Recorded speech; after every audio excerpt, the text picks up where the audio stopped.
Coach, one of the things that I find very difficult to deal with in business, and I think you have a great insight to this in your role, is sometimes that although your team succeeds or you've hit your goals for the year, a project goes really well, that you find some members of your team are underperforming.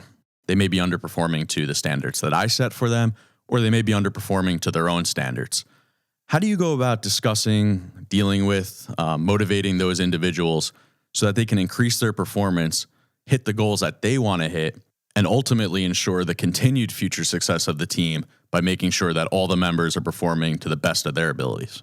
Yeah, I think it's their importance, what they're bringing to, they're not getting the results they want, but what they're bringing to the team and is really, really important. Their effort day in and day out. Again, the preparation is important for me. So their effort is always, but we've gone through that.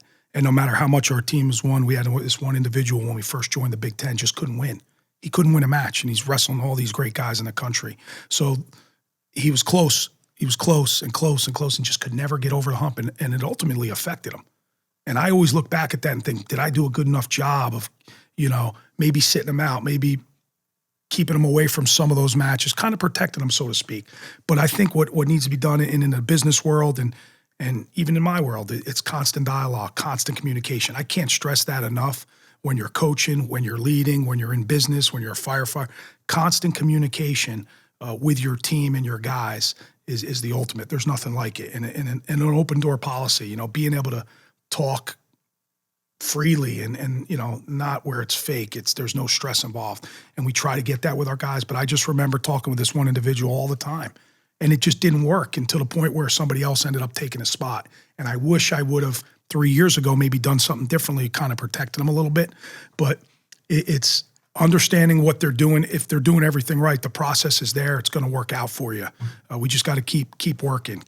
Maybe we tinker with some things, but it's constant communication and dialogue. And it's great that you bring that up because we talked a lot about Suriano. We talked a lot about Ashnault. Those are our best guys, right? You got to deal. We have 30 guys on our roster. That 30th guy is so important. Right. He's so important, and that's how you build your team.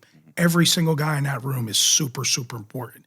And maybe they don't get all the attention that an Ashnault or Suriano gets. Well, there's a reason, because these guys are coming in and doing extra. They're always around our staff.